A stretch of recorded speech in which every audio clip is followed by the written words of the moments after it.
Hello, good morning, good afternoon, depending on where you are. This is the online conversation that Creating the Future is hosting with Christy McGill and Rhonda Lorch, talking about generosity and gratitude as a way of being in our work, which I'm very, very excited to be part of today. My name is Hilda Gottlieb. I am the Acting Chief Mission Officer at Creating the Future, and this is the first in what we're hoping is going to be a series of online conversations about just sort of meaty topics that fit in with our mission.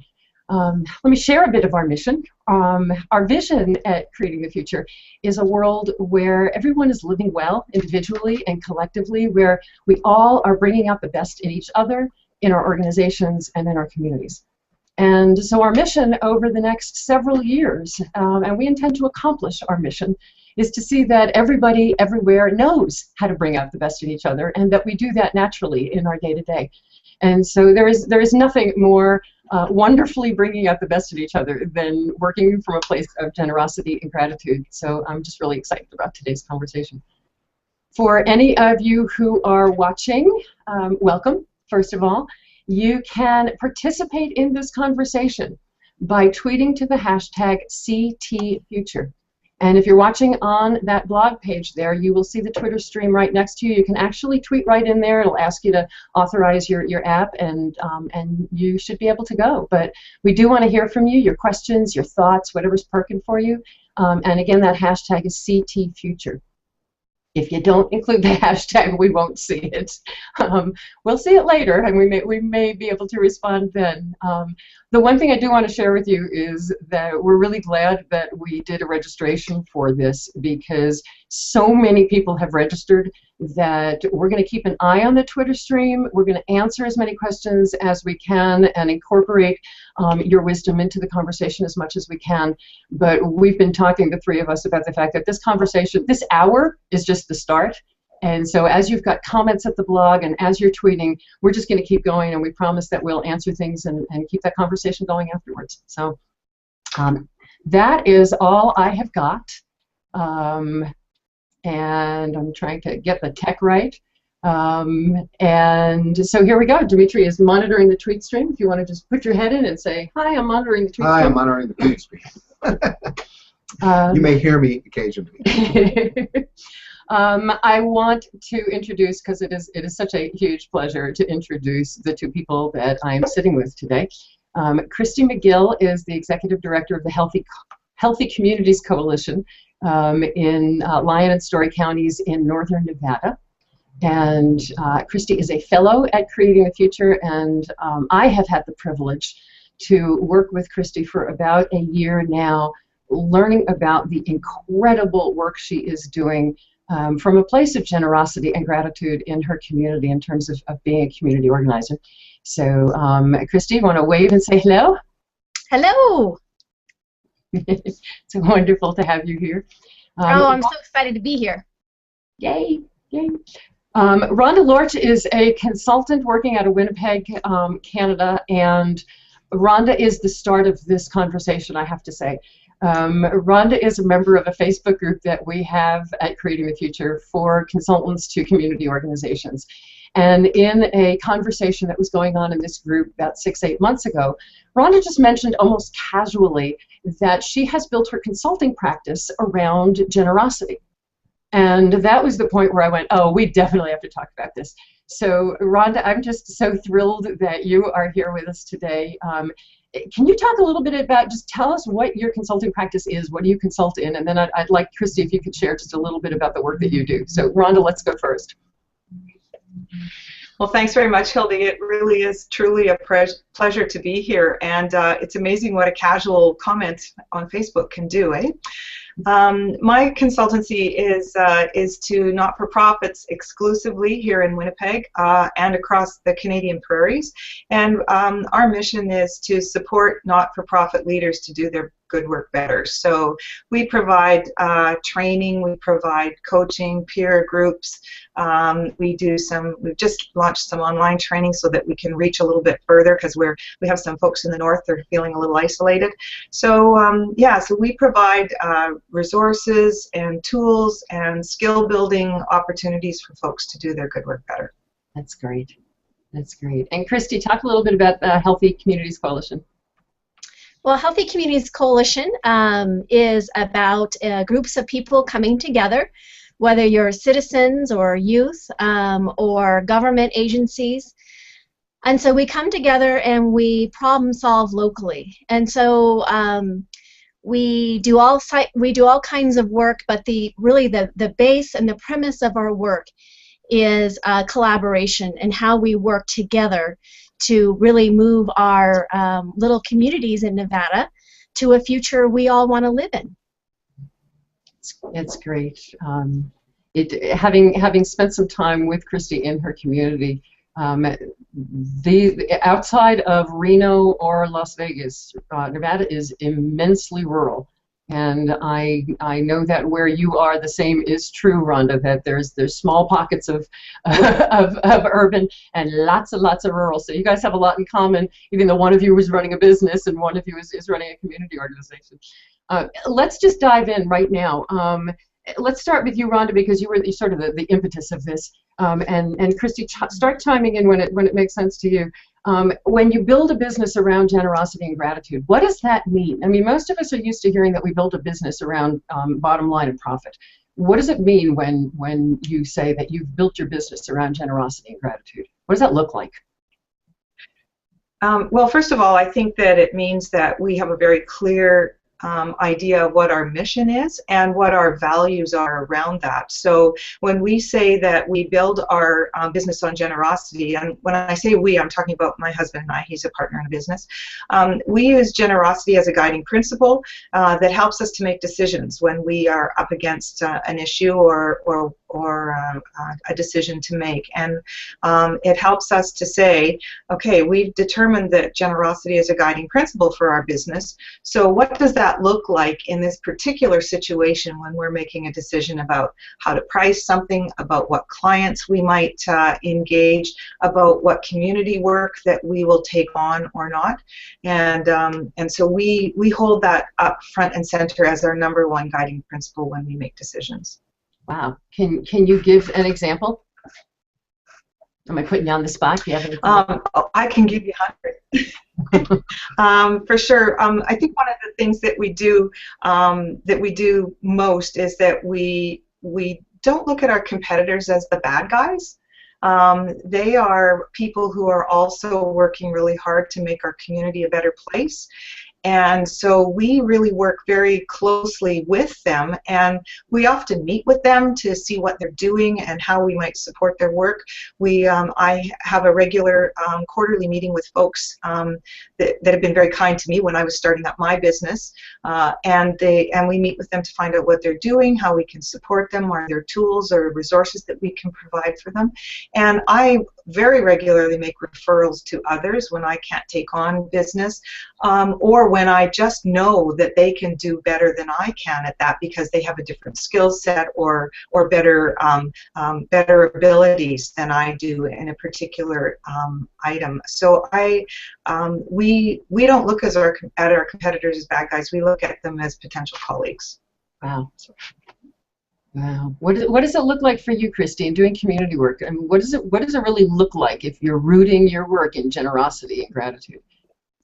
Well, it looks like you're a smart business person, really. I know that sounds weird because if you think of, oh, we are a nonprofit and we're rooted in generosity and gratitude, then we really must be, kind of hippy-dippy and all that kind of stuff. But really, it makes good sense because really it builds your social capital. And what you really want when you're looking at the helping system or when you're looking at systems of government, you want strong social capital and so that your social system is strong. And so we really have moved away from competition. You can't believe how much competition there is in the nonprofit sector. And so really what we started to say a couple of years ago is that our table, anyone is welcome at our table. And, there is enough stuff going on in our community that we don't have to compete for each other. We don't have to compete for funds. And so what we've really done is become partners with each other, and that anyone is welcome to sit down, join the table, and join the discussion in making our community a better place. What that does is it really starts to stratify people's roles, and people can do more because now we're doing it together instead of independently. We're not just focused on the hospital district to solve every single health need. You know, in rural communities, nonprofits sometimes have this notion in their head that there's not a lot of people and it has to be me. It has to be all my nonprofit, or else I'm not going to be able to make it. Well, over the years, we really kind of calm that down. That really, when you have people around you, it's kind of like an ecosystem. You know, one tree in the desert really struggles. But when you have a tree and you have a bush and you have some grasses, you start having an ecosystem. And that's the very same way in our system, our little social ecosystem. And so for us, gratitude and that generosity helps build that social capital, and it just makes good sense when you're talking about systems. The striking similarity between what the two of you were saying is just remarkable. I was just going to say that resonates with me so amazingly, because our business is not generous with expectation of returns necessarily, but I have to tell you that there are, I mean, we'd be disappointed if that was our expectation, I think, but it pays dividends over and over and over again in terms of how we're seen in the community. It builds top of mind awareness when people are looking for a consultancy or some training. We're thought of very often in our communities, and so it accidentally builds our business, I think, and it hasn't hurt us one bit to be generous with what we can do and what we can share with the community. And although we are a business, I think first and foremost, it's our community that's important. And yes, we make a living out of it, but building that capacity in community is very, very important to us.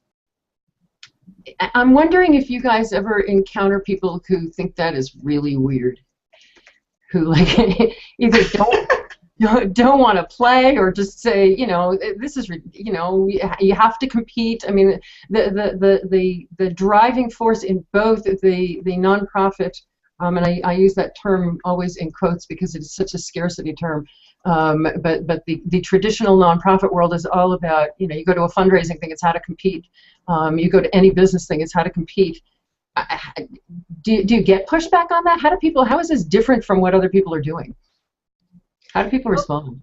Oh yeah, we've gotten plenty of pushback because it's hard to come out of that competition, and we were really worried when we had our big economic crash, and it really kind of threw our Nevada rural counties.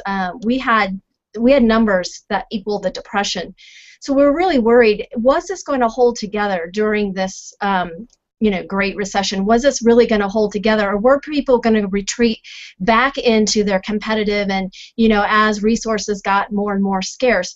We really found the opposite. Another example was we have a group of farmers. We were really hit hard by a scarcity of food, and so we had kids going hungry, and so one of our strategies was to really try to beef up some of our local availability of food. Well, when we first started, the farmers were very competitive with each other because, again, in their mind, small towns, we need to be the only farm, we need to be the only one at the farmer's market. What we really started to look at is the diversification of the farms and them working together and creating a local economy that we could then bring in things like an EBT machine, which is the ability for the farmers to use SNAP benefits. So that people on food stamps could buy from our farm stands. And what we really saw is as the farmers came in, they started to work together, they started to build a local economy of local food, and it propelled all of them forward. We really saw they rose together. Now, we had a couple of our older farmers that were really against this. Man, they gave us heck all the way through. They called us communists and socialists and all this kind of stuff. But in the end, in about 5 years, they were right alongside with the other farmers because they really saw the benefits of creating this local economy and that how truly they were dependent on each other. And so they started in on the diversification. They started looking at how to work together on transporting their goods, not only here in this region, but to Reno and the Tahoe region, where the local foods can get a little bit of a higher price. And so they really saw those benefits. But it took about 5 years. It wasn't instantaneous. Now, some of the farmers, they knew right away. They had seen some of the local food movements in other states, and they knew they needed each other. But you know, it took time. Yeah, and so it's the proof is in the pudding. What are you finding, Rhonda? Do you get pushback? Do people say, "What are you talking about?" Yeah, actually, I have it. And one of the funny stories is that I mentor a young consultant who's been on her own now for about 18 or 20 months or so. And when she first started working with me, she kept saying to me, "But why are you doing this? Like, why? What's in it for you to help my business, to help me grow my business?" And it was kind of like, I don't understand why you're doing this. And over time, I mean, some of the reasons that I'm doing it obviously are for my succession planning. We're a small business, and I'm nearing retirement or semi-retirement, and our community needs some well-trained, well-developed, competent, confident consultants. We're a small community, and if my mission is really to support and provide resources for not-for-profit leaders, then I need to play a role in making sure that that those leaders or that those folks that can provide that support are coming up behind me. And so she kept saying to me, "But I don't understand. Why are you doing this?" And you know, I encourage others to do it too. First of all, there's a side benefit that's just glorious in terms of watching somebody blossom and gain confidence and learn how to do what I imperfectly do, I guess, and to use those skills. That to me is just it's been a wonderful side benefit. But for our community, for that needs people who can facilitate appropriately, who can consult wisely, I think that's why I do it. And she struggled with that. She thought I was being nice to her. And it's not charity. There's a difference, I think, between charity and generosity, and I'd really like to make that distinction. In charity, we give something in expectation maybe of getting something back. Generosity is not about that. Generosity is about living in a place where we give naturally of ourselves and of our time and of our talents without expectation of personal return.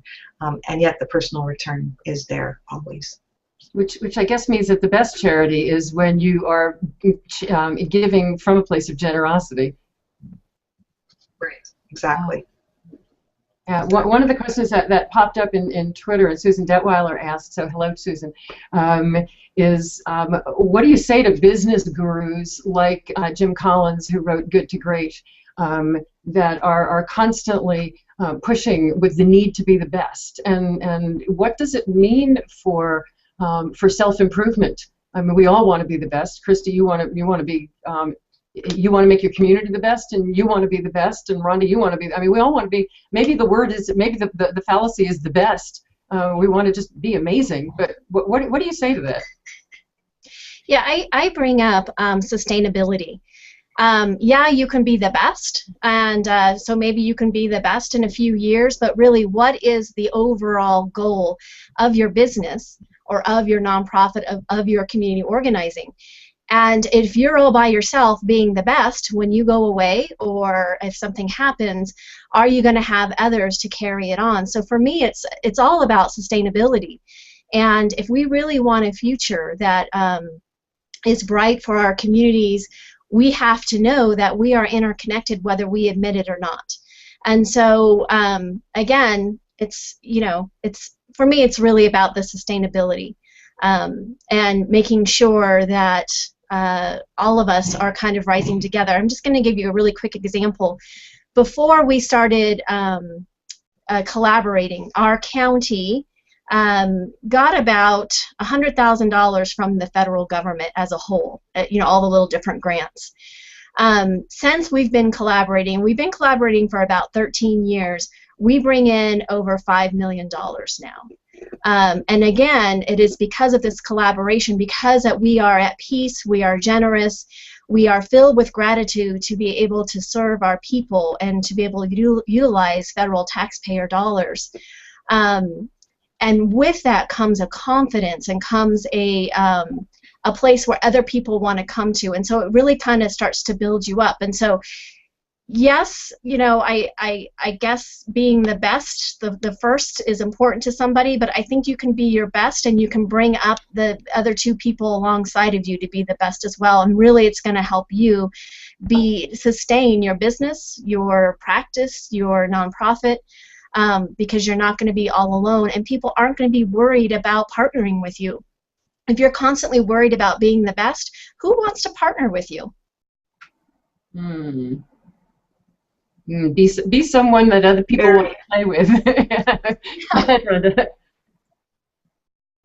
So I think that people forget that our work as good leaders is to create more good leaders, not more followers.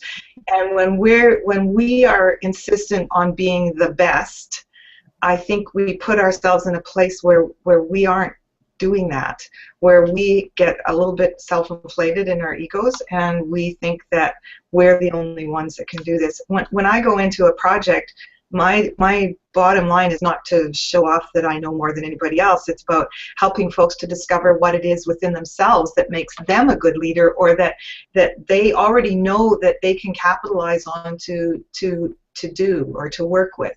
And so it's not, for me, it's not about being the best. It's about helping people find the best in themselves in their work.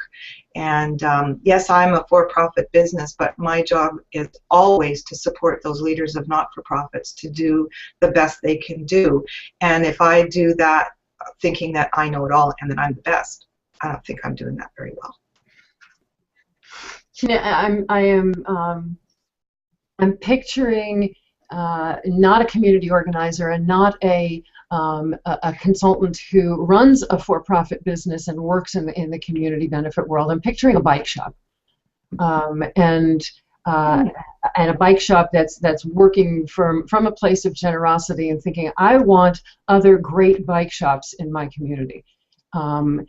It's a really interesting, you guys both have used the words ecosystem and economy, and you notice that all comes from that eco root, that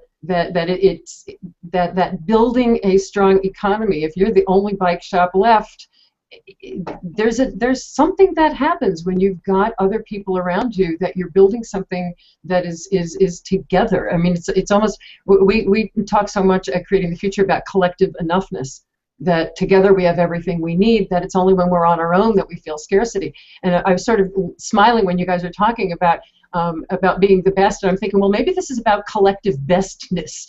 Maybe this is the town that has 3 bike shops that are awesome, and we love being awesome together.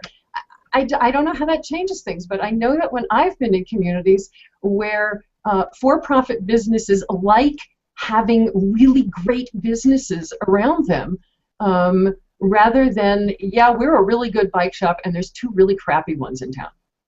There's a better feeling when everybody is quote best. It's hard to right.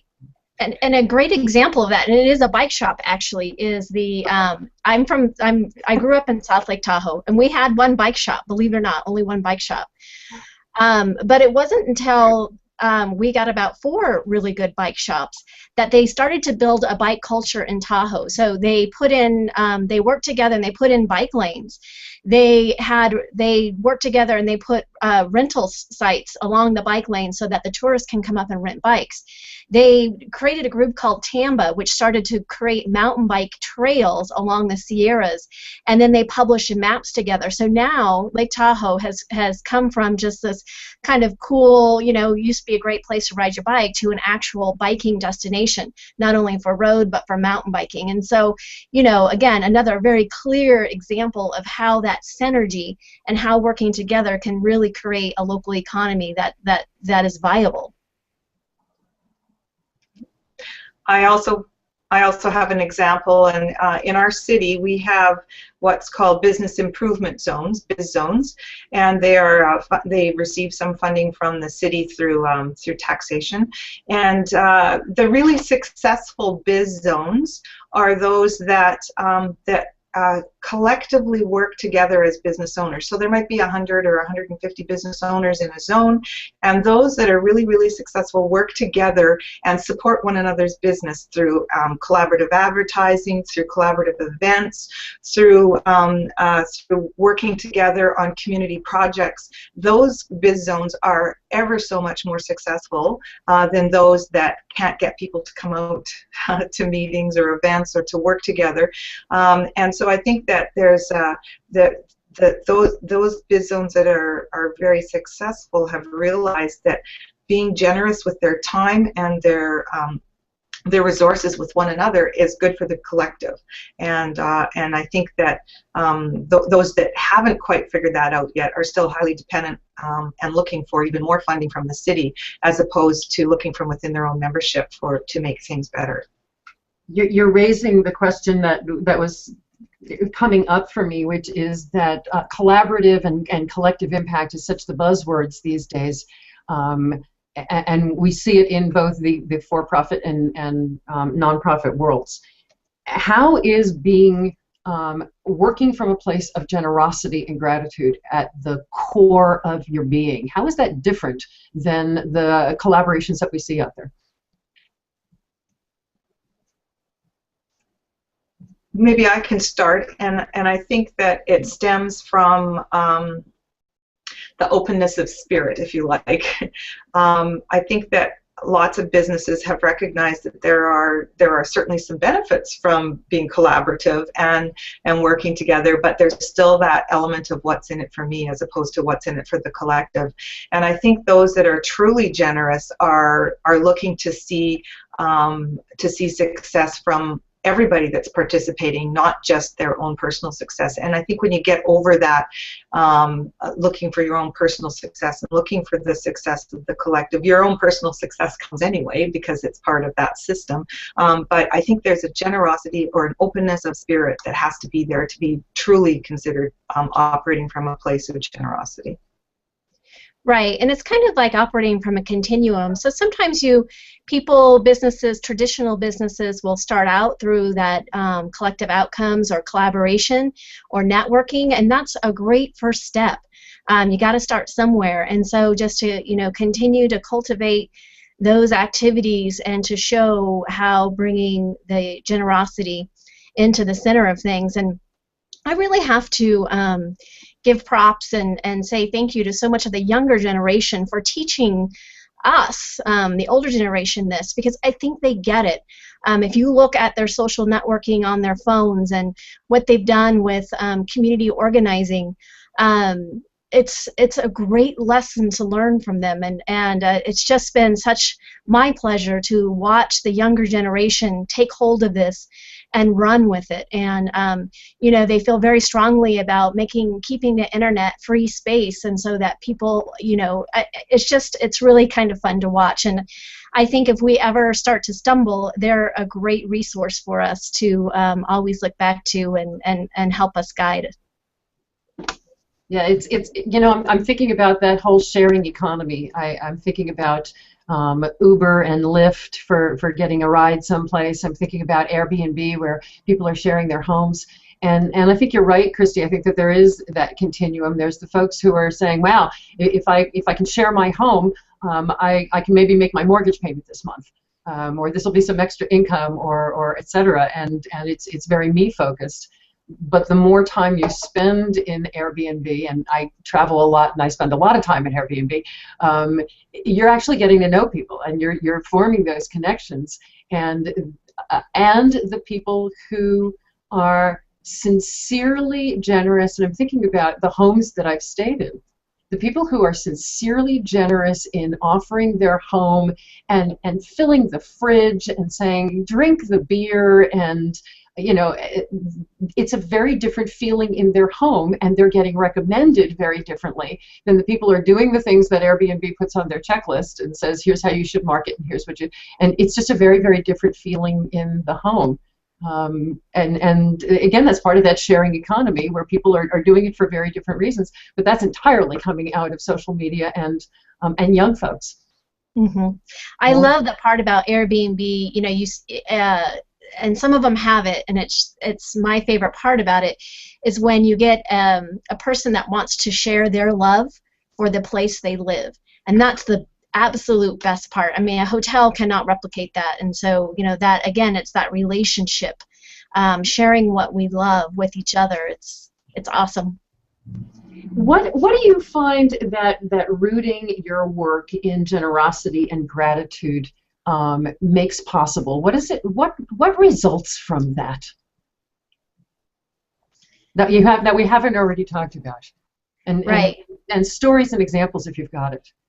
For us, because we are focused on a helping network, it really opens the door to see the traditional clients or our fellow community members as part of the solution, that everybody has value and everybody is worthy. And instead of some social worker coming in to fix something, we are working side by side together trying to make the community a better and a stronger place. And this is, for us, this is the key. We don't have enough social workers to fix everything. We're out here kind of by ourselves. We're kind of hell-pressed to bring anyone with advanced degrees into our communities, and so we really have to be self-reliant on each other, and we really have to start exploring in our system how to not look at people as end users or as consumers, and start looking at people as contributors. And coming with a sense of generosity and gratitude.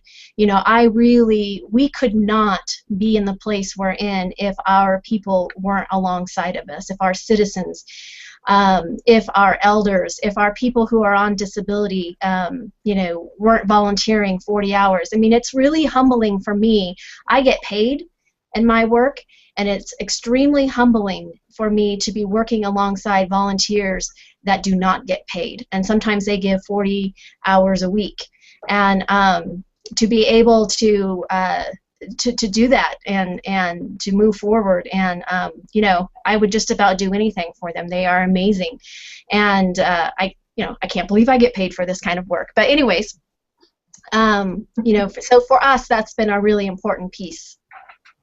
You know what? There is a quote, I wish I could remember it verbatim, but there's a quote by Robert Thurman that the sense of power that we get comes from when we give and not from when we receive, because giving makes us feel like we have something strong that we can share. And I wish I had the quote directly in front of me. What's striking to me when you're talking, Christy, and I love, oh my gosh, I'm going to write down and quote you forever, moving from users and consumers to contributors. We hear so much about moving from consumers to citizens, but moving to contributors, what you're actually doing is bringing out the generosity in those people. You're tapping the generosity in them and building on letting them give. Mm-hmm. And it's endless. And that's what's going to fix our system, is that endless generosity of our people, because we are so blessed. We are blessed to have people that are willing to do so, and I think there are probably people like that in every community. Yeah. So, Rhonda, what do you find it makes possible in a business sense? Well, I can probably only speak for myself as a business person, but I think for me it's led to things that I didn't think I would ever do.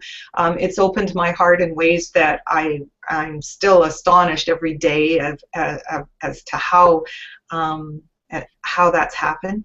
An example of this is I was asked a few years back to participate in, or to be an adult leader in a youth participation project called Gimli, Youth Community Partnership Project. And what it was meant to help young people to learn how to move to that collaboration and participation in community.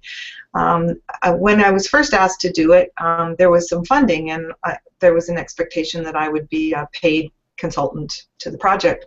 And unfortunately, we had a change in government, and the funding melted away, and I couldn't not continue with the project because the kids were amazing. They taught me more about generosity and participation and collaboration and communication and loving your neighbor than I could ever have taught them in a million years. And I couldn't walk away, even though it was an hour-and-a-half drive every time we met, one way, and so an hour-and-a-half back, and our roads aren't always that great in the winter. I couldn't not go. I could not participate. And yeah, it just, the opening of my perspective because of the generosity of these kids and how they participated in the project and became active citizens at the same time was not to be, I had no way of anticipating that would be the outcome. So yeah, I gave a little bit of time and maybe some expertise, maybe, I don't know, but what I gained in return was far beyond what I gave, far beyond. So I'm thinking about a business with 100 employees, and the power of rooting generosity in, you know, a lot of the conversation that we've been having as a relatively new organization at Creating the Future, with our first full-time staff person who's not the co-founders here. The conversation that we've been having at the board level is, how do we create workplace policies that bring out the best in our employees, which one would assume is what every business would want. Ideally, most of the structures that we have these days are not set up around bringing out the best in our employees. They're usually preventing against the worst in our employees. But it's occurring to me as you're talking, you know, I was thinking about that personal fulfillment piece, Rhonda. How generosity plays a role in how we react with employees and how we encourage those employees to act with others. That brings personal fulfillment into the workplace. No doubt about it. Let me tell you a little bit of a negative story that just happened in the last week or so. My very dear friend works for a company, a large company that you in the States would recognize the name of, and she works from her home and gets together infrequently with her colleagues, and was invited to a Christmas lunch last week, and her boss instructed the waitress to deliver their bills to each of the people individually. And we're talking maybe 15 people or so.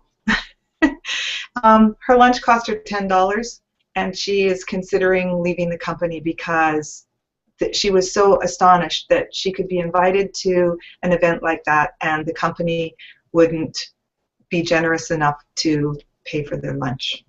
So in terms of employee what's the word I'm looking for? Dedication or care for the company.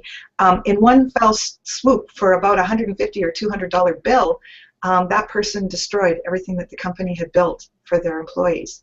So I think that being generous as an employer doesn't take a lot. It doesn't have to be expensive. I mean, it was a very, very small amount of money that my friend had to actually put out for her own lunch, but it was so distasteful to her that she's actually, and she's a really good employee, she's actually considering leaving because she cannot believe that a company could treat her like that in this season. So I think that's an example of what happens when our policies aren't generous. When our policies are generous, I think that people become committed to their organization, to their company. I think they become committed to their team, and they give more freely of their skills and their abilities. They work to make sure that each other are successful when they believe that the company is being generous with them.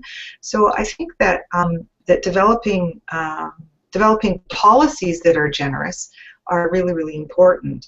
You know, there's more women working in organizations now than in any other time in our history. Women have different roles in their families. What does it mean to have policies that are generous and that will allow them to participate with their families when they're needed?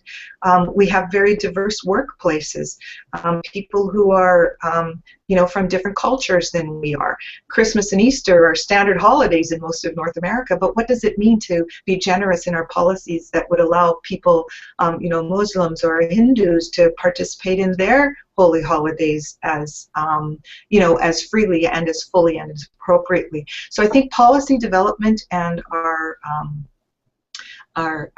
attention to details that that matter to employees really it is an important demonstration of our generosity as businesses. There's a lot of listening in there. A lot of how do we listen and be mindful of people. It's that whole sense of codifying this. What does it take? What do either community leaders of all kinds, and Christy, you work with community leaders from the governor on down to average folk, and for business leaders in large businesses and small business, what does it take? What do they need to believe? What do they need to value? What kinds of structures do they need to put in place? What do they need to have? What does it take to build your work around generosity and gratitude? Well, it's the great news is that it's easy, and you said a word that's really important, and that's listen. So I'm just going to give you a quick example.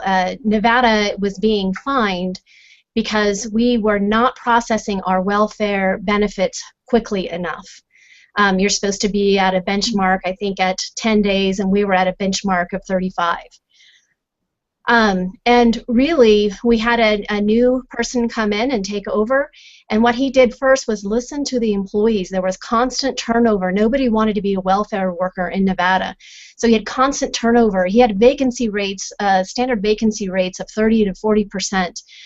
And so he started to listen to his employees and his people, and what they really wanted most of all was the power to help people.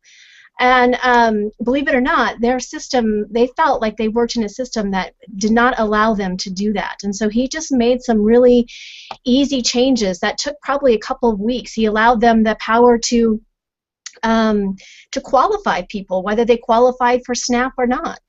He allowed people the ability to process the applications instead of having to go through a management team. He really gave them some leeway, and some crazy things happened. He's now at only a vacancy rate of 20%. We have not brought it up to the 20-day mark, but they're very close to that.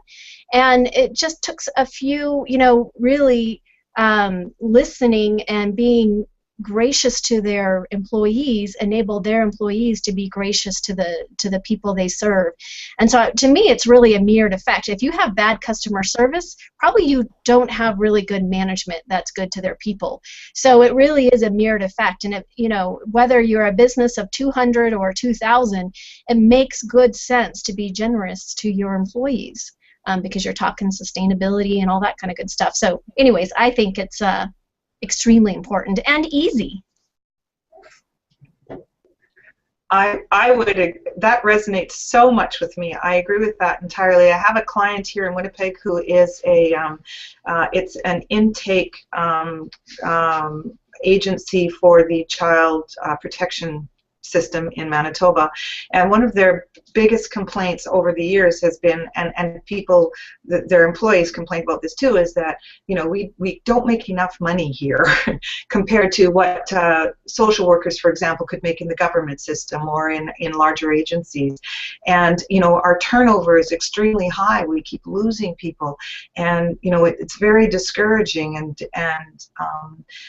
their CEO started to work with us and to work with their people and to listen.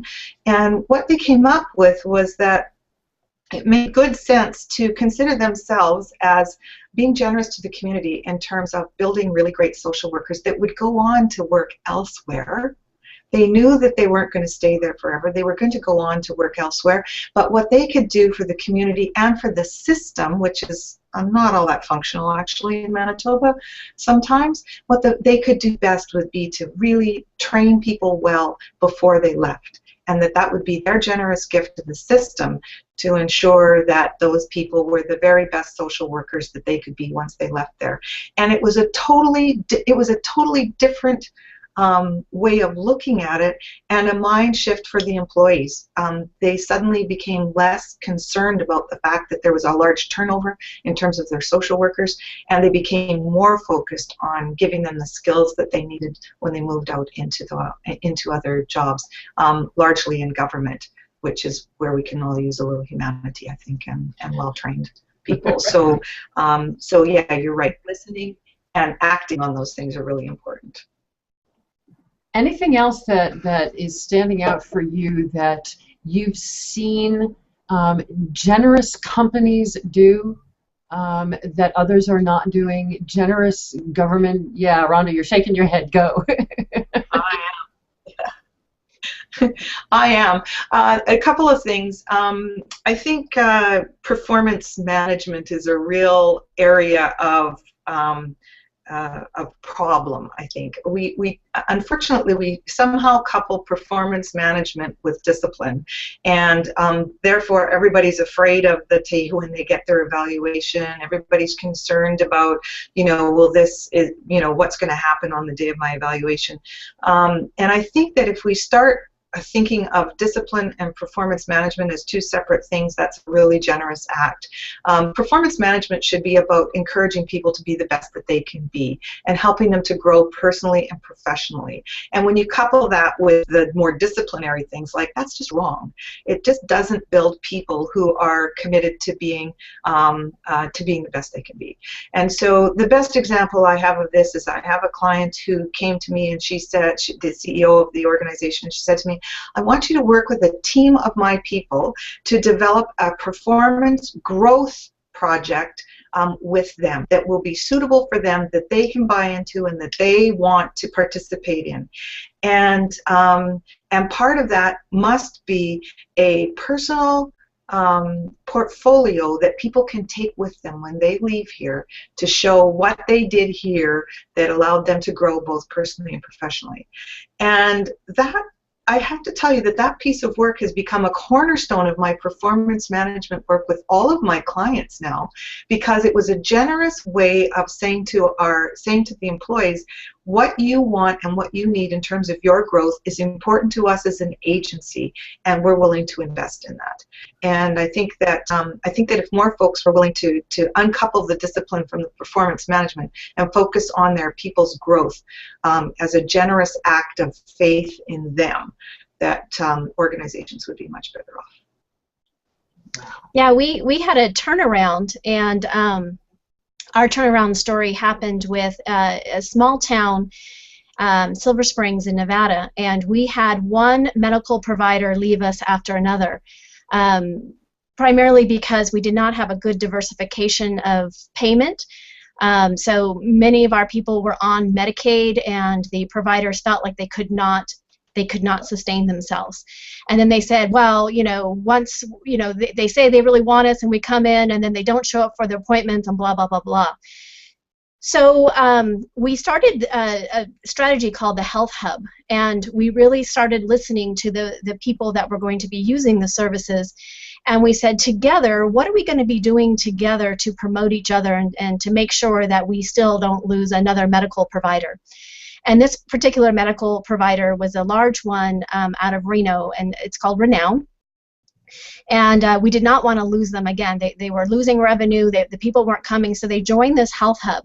We really talked about things like, how do we want to treat people when they come in the front door, and really the bottom line that we came out with was whatever it takes. If someone comes through the front door, we need to meet their needs, whatever it takes. And that whatever it takes, how they could accomplish that was strong ties to each other. So if somebody came in and they had a cold, but then they were also struggling with depression, they then walked that person over to the mental health department, which was right next door, and make sure they had the mental health there. So the long and the short of it is we still have Renowned.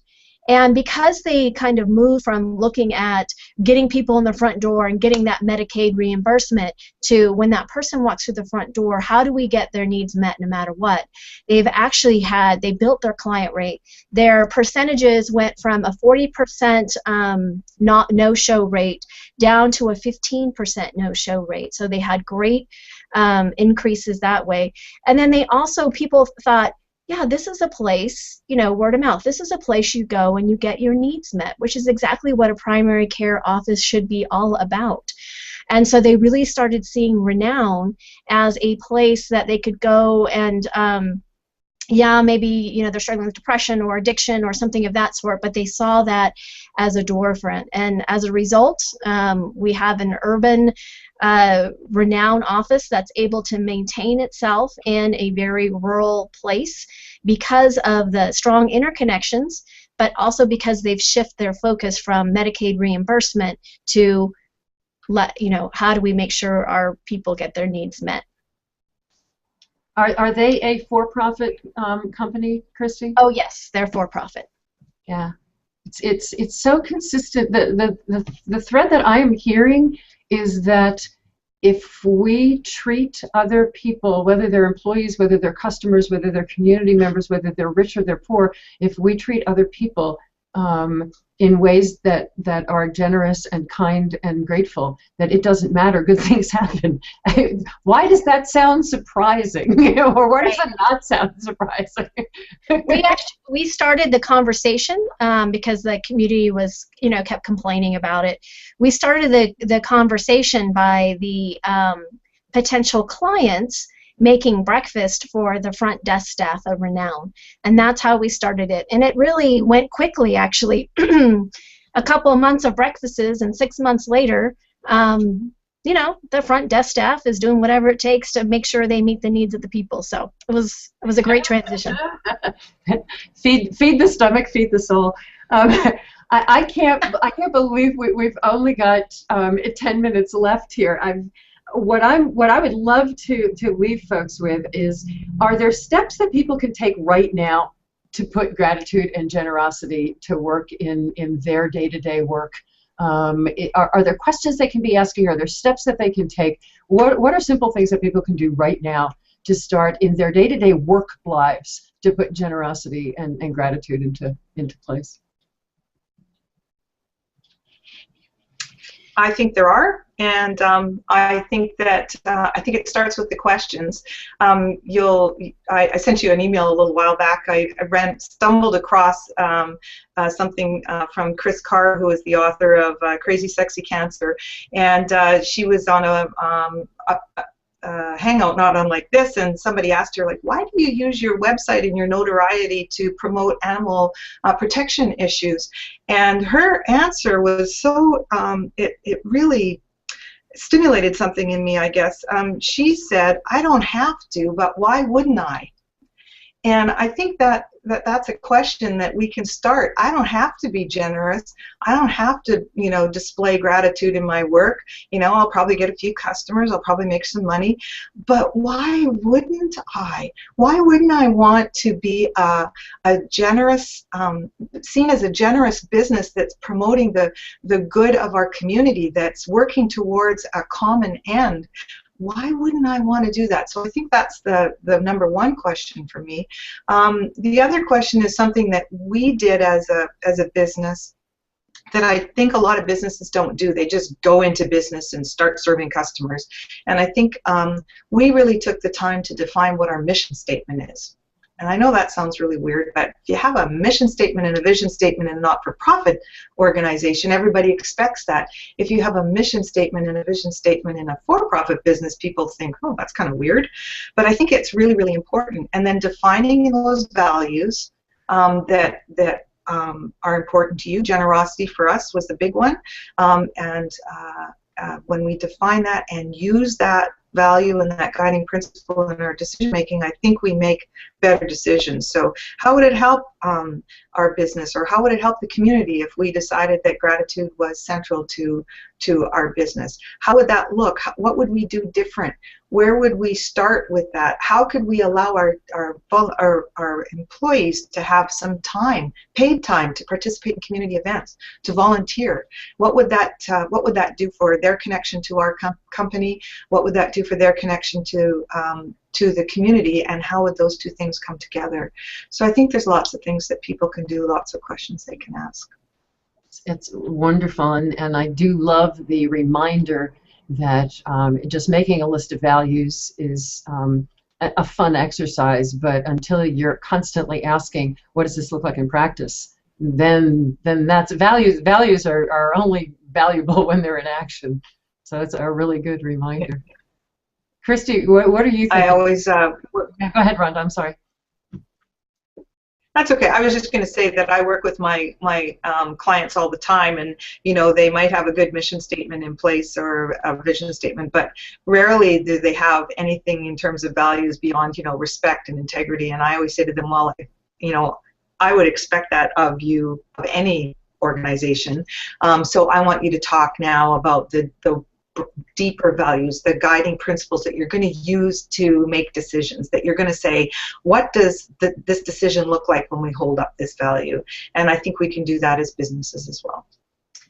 One of my favorite stories about values in action is a hospital CEO that a colleague of ours, one of our fellows actually, Christy, Sally Kasner, who was in your class, she and her husband worked with a hospital, and the CEO of that hospital would walk around, and in every meeting, every staff meeting he had, every high-level meeting he would have, the first thing they would open up their meetings with was the question, what evidence have you seen since our last meeting of our values in action?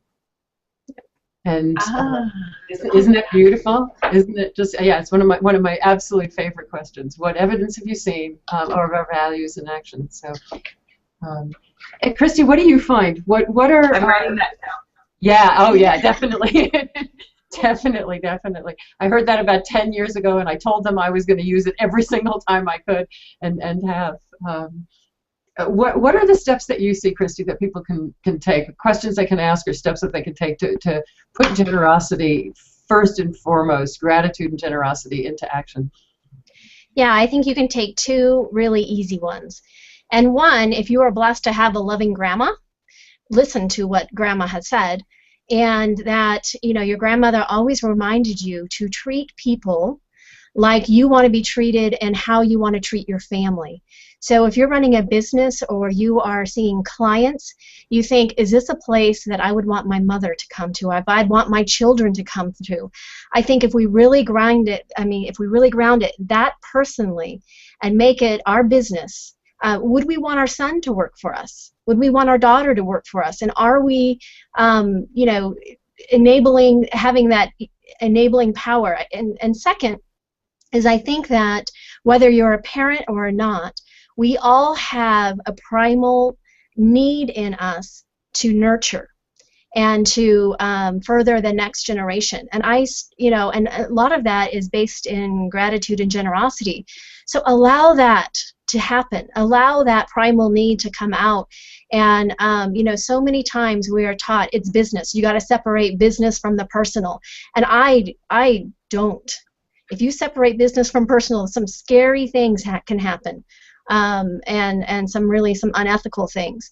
And so for me, you don't separate. You bring them together, and you treat people like your grandmother's told you to treat people, and you allow yourself that primal urge to really give gratitude and grace and generosity, so that then that next person, then they can go out and do that to your clients or to your customers or to whomever you serve. So 2 easy steps. Wonderful. I wish we had another hour. Go ahead. I will never think about this again without thinking of my grandmother, Christy. We have just a couple minutes left. Is there anything that is standing out from today's conversation? And I would ask anyone who is watching, tweet to the hashtag CTFuture. If there's anything standing out for you, what popped for you from today's conversation? Is there anything standing out for either of you, Christy and Rhonda, as we draw to a close? I think the thing that's popped out. Go ahead, Christy. No, go ahead. Christy, I think the thing that's popped out for me. Okay, good. Yep. Christy, go. All right, sorry. No, I forgot what I was going to say. No, the main thing that's popped for me is that when I talk about this and when I practice it, I feel calm. I feel peaceful. I'm not worried about the bottom line and the dollar and all that kind of stuff because I know it's going to come. You know, when I find myself getting really stressed about money or something of that sort, I've really taken my hand off the pulse. And so I just, you know, if some of you out there are feeling kind of that stress around their business and when's the, you know, how are you going to make ends, you know, we've all been there. But to kind of let that go and to say, let the work stand for itself. And if it's good work, it will be sustained. And there's such a peace in that. And the good work is rooted in generosity and gratitude. And so I just really want to, you know, portray there's such a peace to it and a calm and it feels great. Thank you, thank you, thank you. Rhonda, what is popping for you? What stood out for you today? Well, what stood out for me is that we tend to divide business and community benefit organizations into two different sectors, and I think really the bottom line is the same for both of us. We there's a bottom line of profit perhaps in a business, but I think the bottom line really is about community capacity, community development, collaboration, and yeah, this conversation has brought it even closer for me, pulled those two things closer to me, and how do we all work together for the betterment of our community, whether we're not for profit or not. Yeah, and in closing, I think if I were to reflect, and there is just so much that you guys shared. I can't wait to listen to this again, probably 2 or 3 times. The fact that we're all people and we try to make these rules that are just very inhumane, and that when we treat each other as the delightful parts of our humanity and not the crappy parts of our humanity, that it's amazing the delightful parts grow. So and this has been one of those delightful parts for me. I'm so deeply grateful to both of you for first of all being part of my life and enriching my life in the way that you do and sharing who you are with everybody out there. And I'm just looking forward to continuing this conversation. So thank you very, very much to both of you and to everybody who has been part of this conversation. And if you want to keep tweeting about it or post your thoughts, post your observations in the comments at the blog post, and we will just keep this conversation going. Thank you guys so much. Thank you. Thank you.